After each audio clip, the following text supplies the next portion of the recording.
with other smaller operations run by the UN and charity kitchens. And there have been multiple reports of Palestinians being killed and injured in the process of getting aid. Some video has been circulating like this one, which shows hundreds of people carrying bags of aid in northern Gaza. Elsewhere in Gaza, in the southern city of Khan Yunis, we verified video where we can see people running before we can hear a loud bang.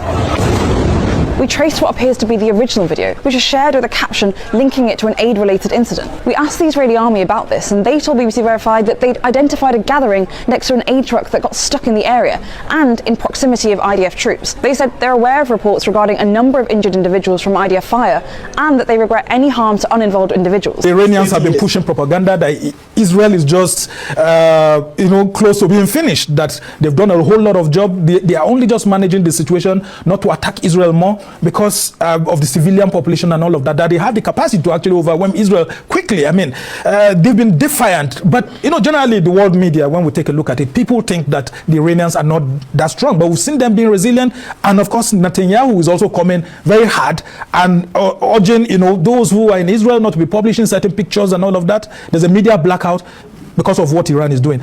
Who should we believe between Iran and, of course, Israel within this time in terms of media control and propaganda? Yes, all of them are trying to minimize their damage to the global audience to maintain their power.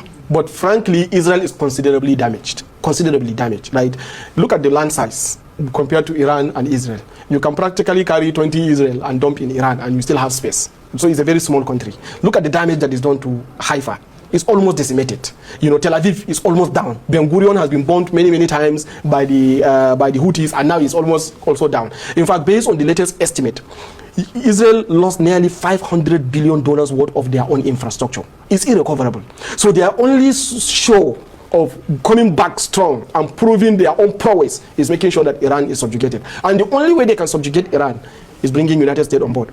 What Iran did was understanding their strategic structure, especially around the Iron Dome. They swarmed them with low-grade drones and missiles. And these low-grade missiles, Israel released the Iron Dome and the Iron Dome got exhausted. Now they practically have Israel open to strike anywhere. Well, it's also the same way. I mean, the Israelis say that they've been in charge of the Iranian airspace, and they are bombing different military infrastructure, and they're in control of Iran. They are actually. They have taken, in fact, one of the things that helped them was their infiltration. They have a cell within Iran for 30 years. And the cells were able to recruit low-grade Indian workers. India has a very strong relationship with Israel. So the Indians in Iran became spies for Israel.